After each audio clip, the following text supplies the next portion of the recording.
Hi everyone. Today I'm going to demonstrate starting up Joe's QuadraFire Pellet Stove Controller. This is for a TASSB-93V.12A Pellet Stove Controller. I currently have my temperature simulator, which simulates the TC, a K-type TC, set at 144 degrees Fahrenheit.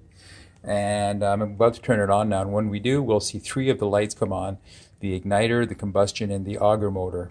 So sure enough, there they are. All three came on at once, and they'll stay in this mode for just a little over 2 minutes, depending on the resistor in the control box and how long it sets the timer for. But I think QuadraFire wanted it to be about 2 minutes. So we'll sit through that and watch it. And as we do that, I'll talk about a couple other things.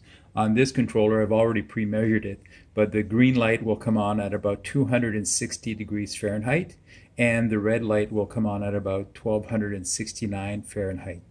So that's something to look for. Those are temperature related lights. So that's the little green light that you see there, and the red light that you see as well.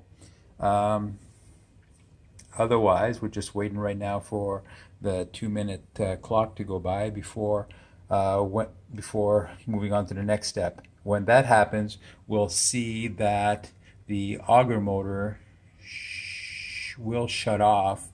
That should say that it's fed enough pellets in the pre-start mode, and we'll be left with the igniter and the combustion motor on.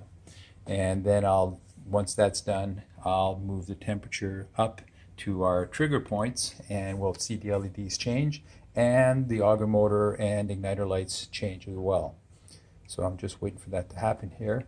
I'm about the 2-minute mark, so about another 30 or 35 seconds before that happens.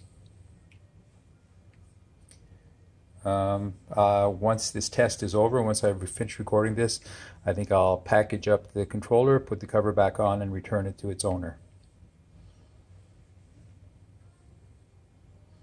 So we're approaching the 2-minute 2-minute 15 mark since I've turned it on. So we should see the igniter light, the auger light go off, which is the motor indicator.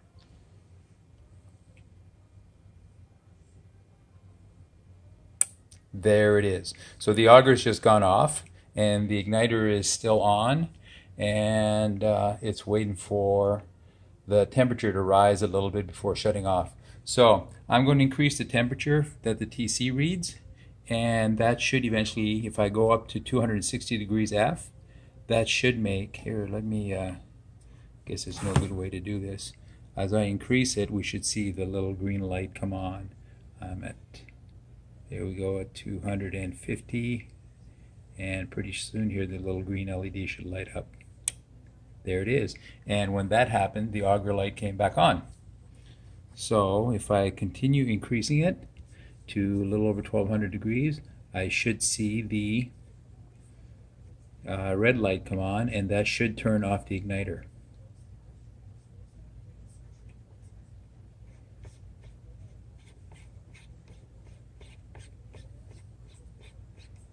And as I approach that, I'll slow down. There it is. And the igniter light has shut off. The igniter motor has shut off. So it'll stay in this mode. I can go back and forth. On, off. Off, on. Off, on.